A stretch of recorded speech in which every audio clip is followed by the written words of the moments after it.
The lights dimmed on the opulent theater in Cologne, the kind of ornate European hall one expects only royalty or reigning musical titans to grace. It was April 22nd, 1968, and Tom Jones, fresh off transatlantic chart explosions like It's Not Unusual and Delilah, had been invited as a special guest on Germany's most prestigious variety showcase. Producers promised him an electric atmosphere, one that would cement his reputation as the Welsh Elvis on the continent.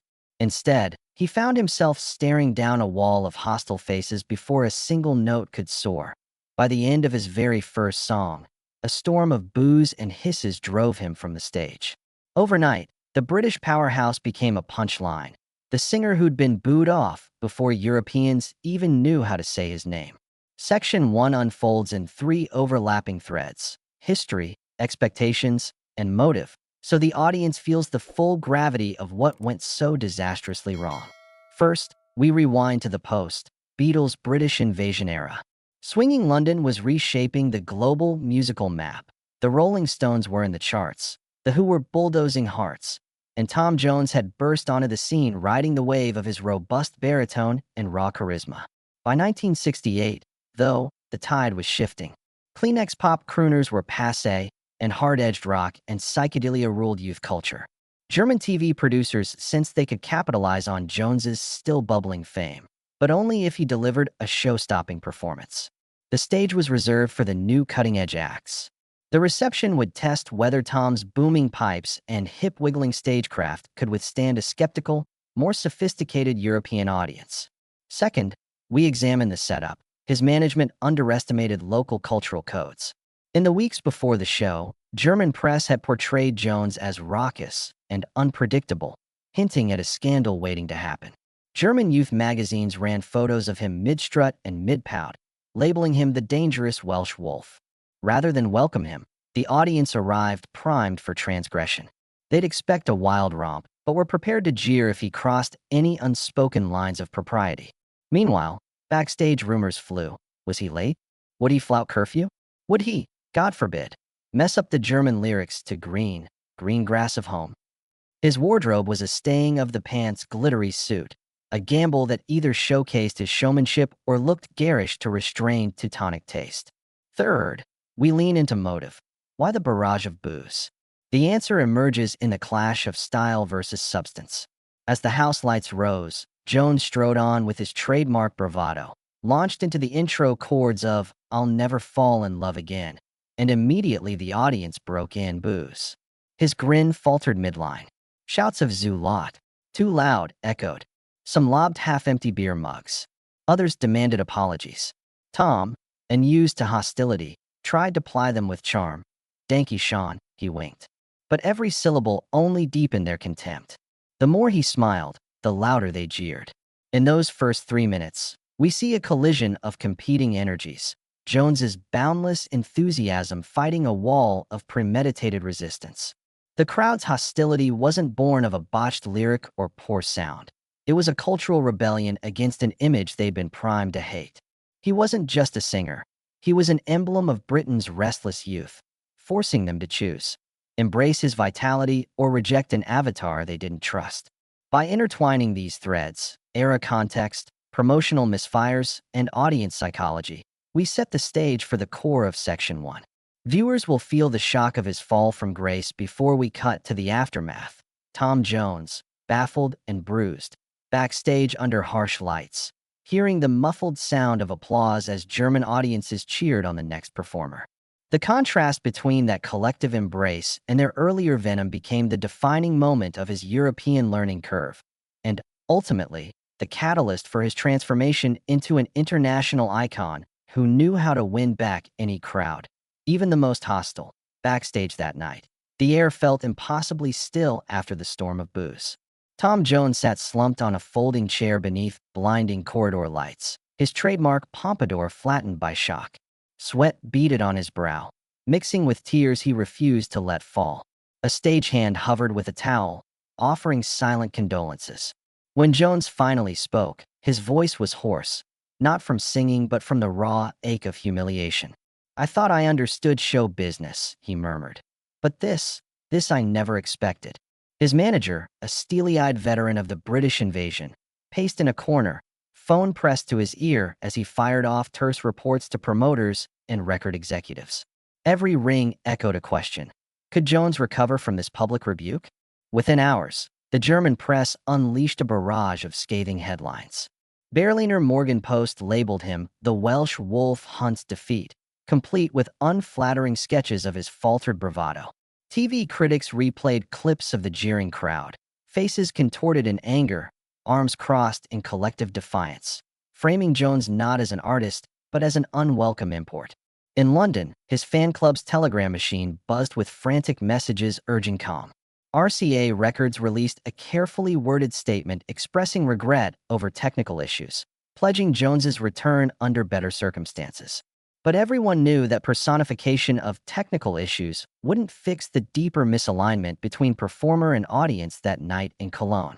The next morning, Jones retreated to a tiny dressing room at Hamburg's Schauspielhaus, the only venue daring to book him for the remainder of the tour.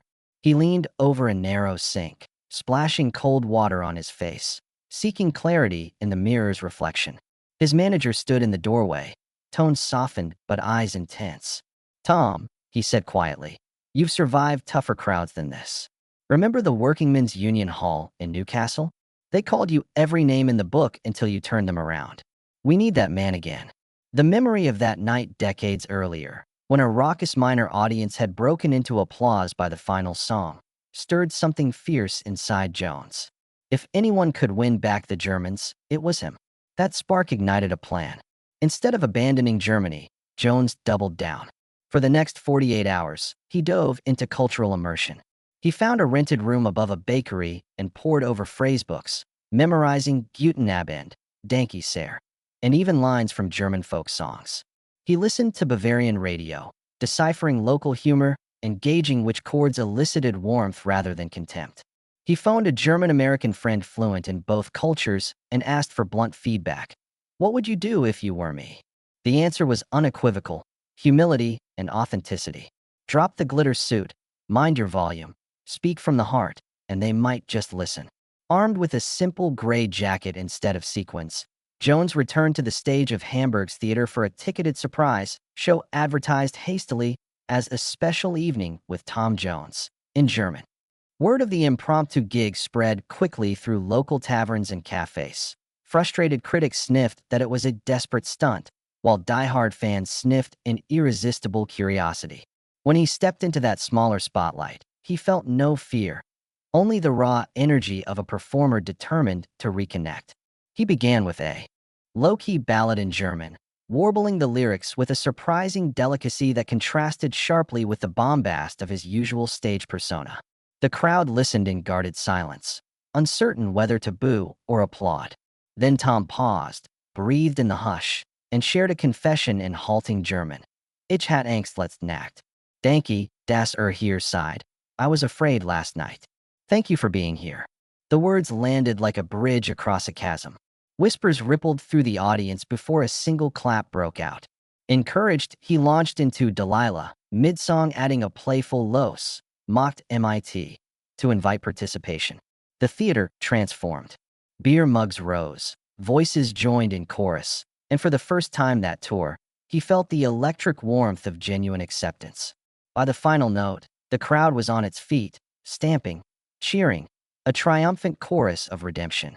That evening became a defining chapter in Jones's career, not because of chart-topping singles or sold-out stadiums, but because he learned how to win hearts through vulnerability. He discovered that charisma alone could not override cultural barriers. He needed empathy as a performance tool. In the days that followed, his German tour ticket sales surged, critics recanted their earlier barbs, and local promoters lined up to rebook him, with improved contracts and respect for his artistry. Jones emerged not just as an international pop star, but as a consummate showman who understood that every audience is unique, every stage a new frontier. The aftermath of that Cologne debacle and Hamburg comeback shaped Jones's philosophy for decades: adapt, apologize when necessary, and never underestimate the power of speaking your audience's language, literally and figuratively. It was the lesson he carried into Las Vegas residencies, stadium tours in Japan, and guest appearances on variety shows worldwide. Each time he faced a skeptical crowd, he recalled that German night and Hamburg revival, using them as a blueprint for connection. And whenever he would later recount the tale in interviews or memoirs, he always emphasized that the turning point wasn't in a grand speech or a soaring note, but in the quiet act of saying, "I'm sorry," and singing Danke. By the time Tom Jones stepped onto the sunlit stage of the Royal Albert Hall in late 1968, the memory of that Cologne fiasco had become a distant scar. Yet beneath his confident swagger and the roar of cheering audiences lay lessons etched in frustration, humility, and ultimate reinvention. Section 3 examines how Jones harnessed that transformative moment when he was booed off stage to propel himself into decades of global superstardom. First, it's crucial to understand how Jones recalibrated his public persona. The flamboyant, sequin suit and thunderous belting gave way to a more versatile image. Photographs from late '68 publicity shoots show him in tailored blazers, a subtle nod to European elegance. In interviews, he began to emphasize respect for local cultures. "Each audience deserves more than my songs," he explained on the BBC. "They deserve my understanding." That statement, simple as it sounded, marked a turning point. He had absorbed the Cologne lesson that charisma without empathy can backfire, and rewrote his own script to include cultural sensitivity as part of the act. Next, Jones refined his set list to blend chart toppers with local favorites. On his 1969 Continental Tour, he surprised audiences by opening with Abuelos Ojos Verdes in Spain and Slipping in La Paloma for German crowds, classic folk tunes that signaled genuine appreciation. Press reports from Madrid described stunned applause when he crooned in flawless Spanish. Newspapers lauded him for singing in our mother tongue. In Munich, locals spoke of tears in their eyes when he launched into Heimat, Dane Stern, a nod to the German love for sentimental ballads. Those choices weren't gimmicks. They were deliberate bridges, each lyric delivered in the native tongue reinforcing his commitment to connect, not just perform. Simultaneously, Jones invested in vocal training that extended beyond mere technique. He studied under a Swiss linguist to perfect his enunciation and consulted French chansonniers to learn how to infuse songs with local emotion. Recordings reveal him practicing phonetics between takes, mouthing words in dialect while pacing hotel corridors. He even carried phrasebooks in leather-bound pouches backstage, a symbol of his relentless preparation. Fellow artists teased him for it, but he welcomed the teasing, proof he was serious about courting respect outside the Anglophone world. Those efforts bore fruit in 1970, during a benefit concert for film preservation. Seated beside luminaries like Sophia Loren and Jean-Paul Belmondo, Jones stepped in unannounced to open the second half. He began with an English medley of his hits, but then paused mid-song, turned to the orchestra, and signaled a shift to Les Feuilles Mortes. The audience held its breath as he navigated the melancholic French lyrics. When he hit the final note, the hall erupted in applause louder than any ovation he'd ever received. Critics called it a masterstroke of cultural diplomacy, a phrase that stuck in newspaper headers for weeks. Meanwhile, his studio albums mirrored this evolution. 1971's Portrait album featured tracks sung in Italian, Spanish, and German, each produced with native musicians and lyricists. Record charts in Europe showed his multilingual singles breaking into top 10 lists in multiple countries simultaneously. While many international stars struggled to translate their success beyond English-speaking markets, Jones proved that language barriers could become performance highlights rather than obstacles. His records started coming with multilingual liner notes and translations, a thoughtful touch that fans adored. Behind the scenes, Jones's management rewrote tour contracts to allocate time for cultural preparation. "No more parachute in, sing, and fly out," his tour manager insisted. Instead, schedules included afternoon workshops with local musical coaches, evening meet and greets with community leaders, and even visits to historic landmarks for contextual inspiration. This approach was so unprecedented that other artists began to adopt similar tactics. Tour promoters soon used the phrase "the Jones method" to describe a new gold standard in global touring etiquette. By mid-1970s, Tom Jones had become more than a pop icon. He was an ambassador of musical unity. His sold-out shows spanned 5 continents, each performance sharpened by that initial German wake-up call. In Tokyo's Budokan Arena, he opened with Arigato gozaimasu and bowed deeply before singing a rousing version of Delilah. In Rio de Janeiro, he surprised crowds by chanting Obrigado Brazil before launching into a samba-infused cover of She's a Lady. Each gesture, minute yet meticulously crafted, reinforced his reputation for genuine cross-cultural respect. Section 3 closes on one particularly symbolic moment, a 1975 duet at Vienna's Musikverein. Jones shared the stage with Austrian soprano Edita Gruberova, blending pop and opera in a daring medley of Granada and Tosca arias. Newspapers proclaimed it the marriage of two worlds, pop boldness meeting classical refinement. As Jones held the final note, Gruberova's crystalline soprano rose in harmony, and the audience leapt to its feet in jubilant acclaim.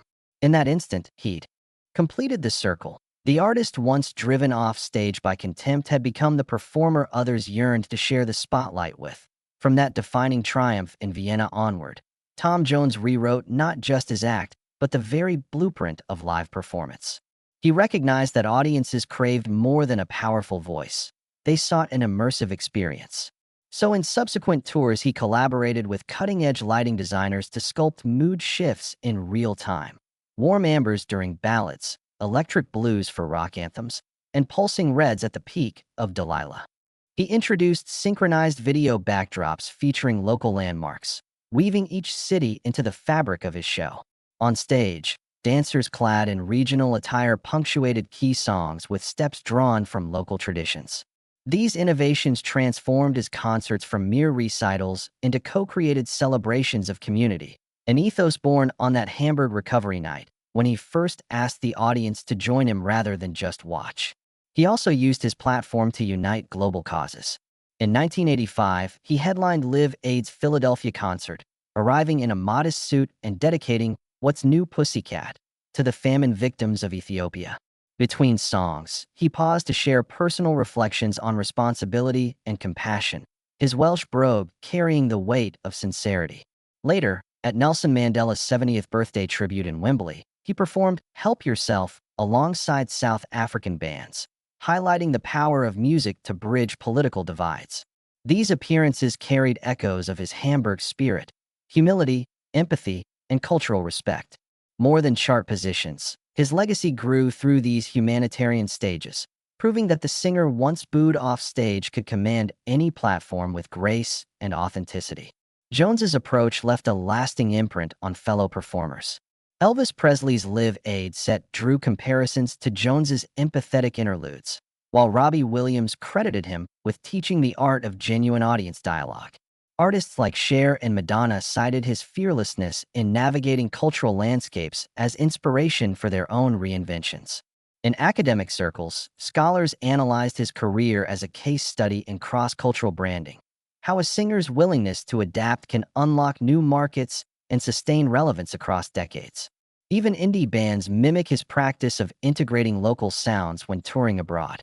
Through these ripple effects, the Welsh troubadour's influence grew in richness, transforming what began as an embarrassing setback into an expansive, enduring legacy. However, the transformation was not without its setbacks. On a 1978 tour of South America, Jones's attempt to incorporate local percussionists backfired when technicians bungled the mix, triggering fresh jeers.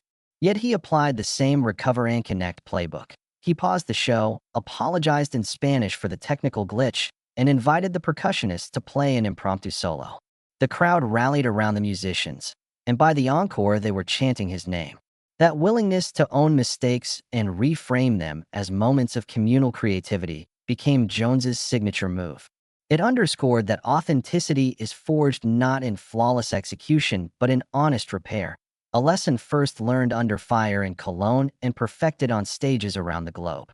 By the 1990s, Jones's image had evolved into that of a benevolent patriarch of pop. His Las Vegas residencies made headlines for pre-show workshops where he greeted ticket holders backstage, learned their names, and shared anecdotes about his first performances in their hometowns.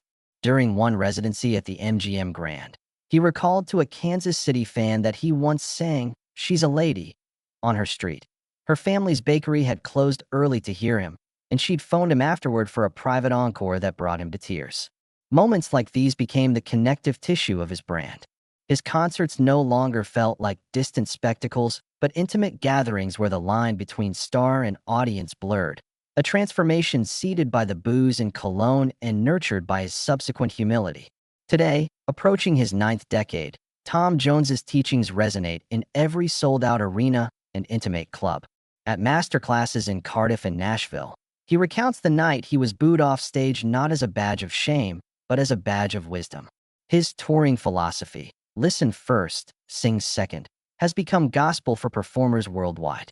He still curates set lists that honor his roots while spotlighting new talent as opening acts, a nod to his own learning curve.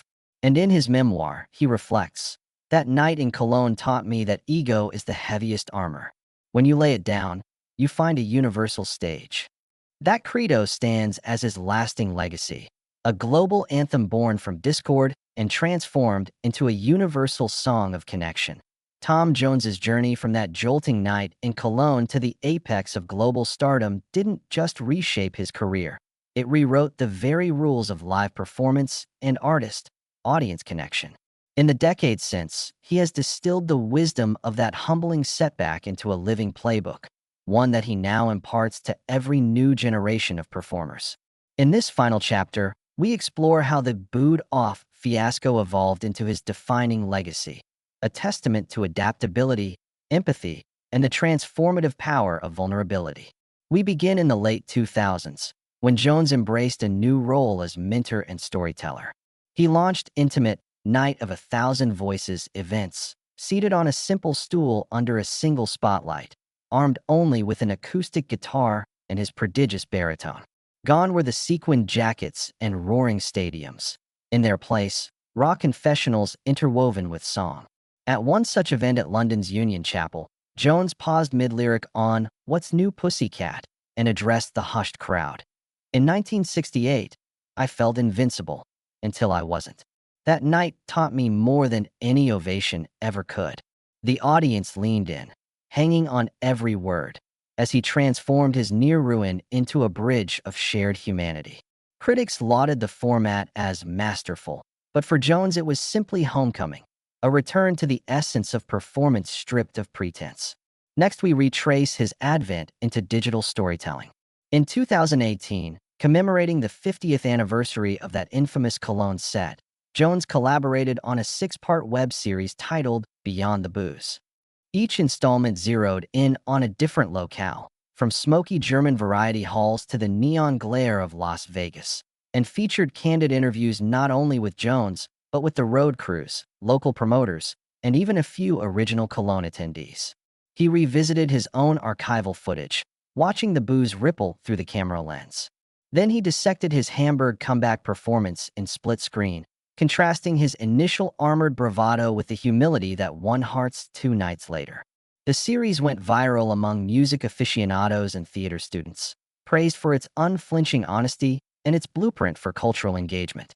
Through it, Jones demonstrated that the art of performance extends beyond the stage, into every conversation and every choice a performer makes off camera. From there, the narrative shifts to the Global Voice Symposiums he began organizing in 2020. These conferences convened singers, actors, and public speakers to discuss technique, health, and the psychology of connecting with diverse audiences. Jones delivered the keynote at the inaugural event in Cardiff, where he recounted the Cologne debacle as a case study in resilience. He introduced breakout sessions on cultural choreography, how movement, costume, and language unify or alienate, and vocal diplomacy, teaching participants to speak and sing not just to an audience, but with them. Video highlights from these symposiums show Jones demoing a Guten Abend, warm up, then guiding participants through a playful call-and-response exercise designed to break down barriers of status and unfamiliarity. Attendees spoke of that moment as life-changing, affirming that empathy and preparation can turn detractors into advocates. Meanwhile, Jones's philanthropic work channeled his lessons into concrete support for emerging artists. He established the Echoes Foundation, which funds cross-cultural artistic exchanges and scholarships for underprivileged students to attend music academies abroad. Grants cover everything from language coaching to instrument rentals, reflecting his belief that talent must be nurtured by both skill and understanding of diverse contexts. In 2022, the foundation funded a youth choir from Johannesburg to tour in Wales, where they joined Joan Armatrading and a surprise guest, Tom Jones, on a thunderous rendition of You Can Leave Your Hat On. That performance, televised globally, symbolized the full circle of his mission, using music to bridge divides, born from the very moment he was driven off stage for failing to do so.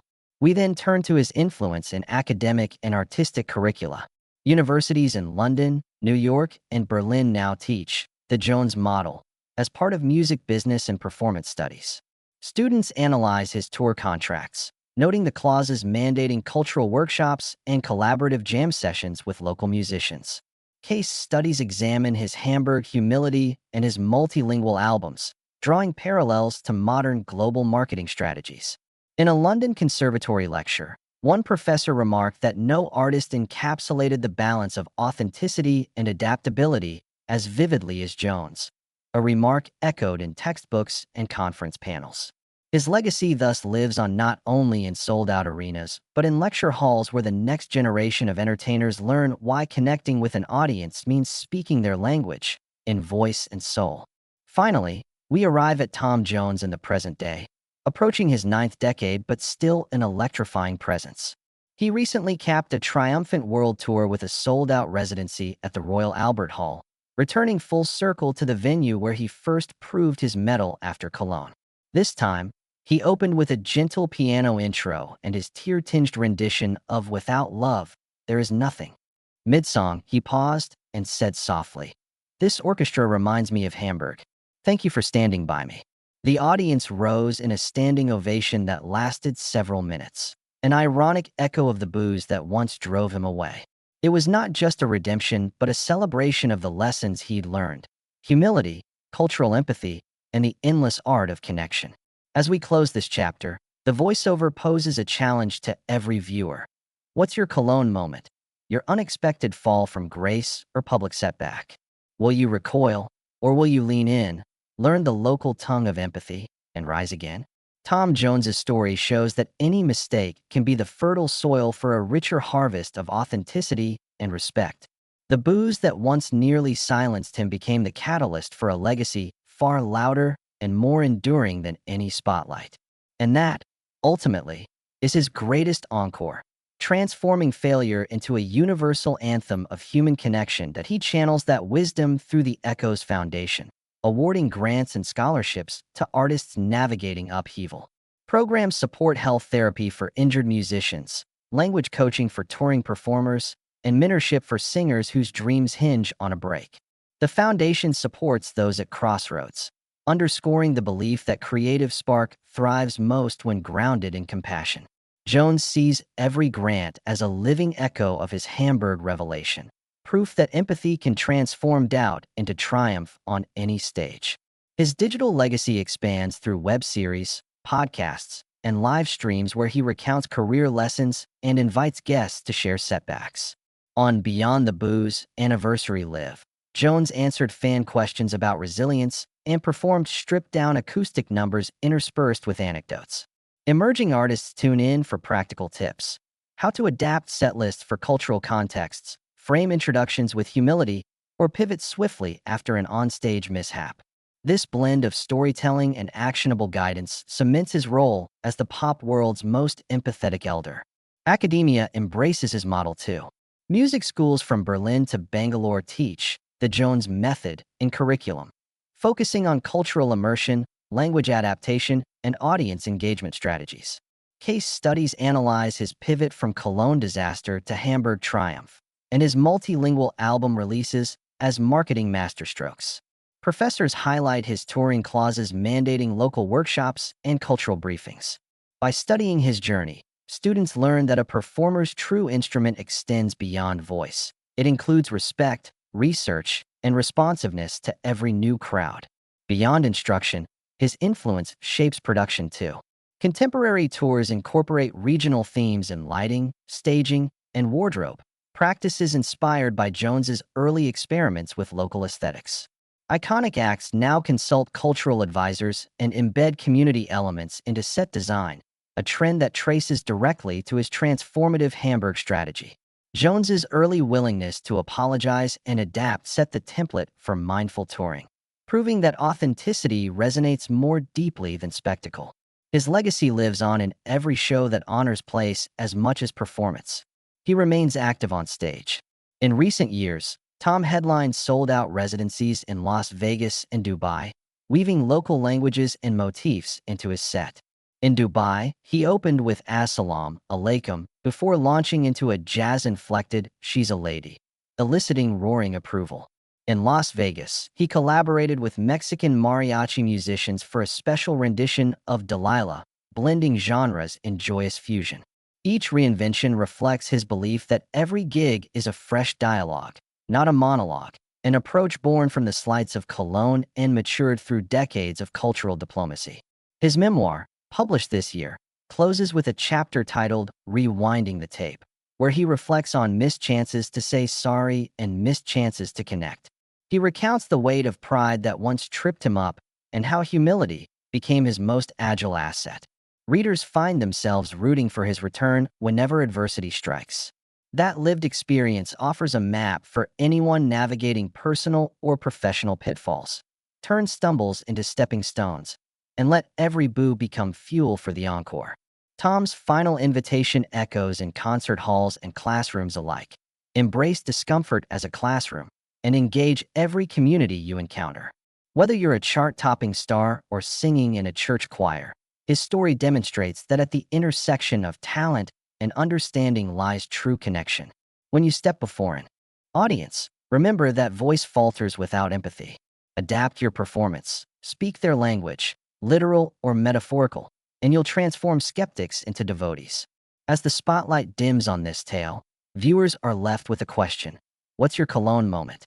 Perhaps a business setback, a misstep in relationships, or a public embarrassment that still echoes. Will you write it off or lean in? Will you listen, learn, and return stronger?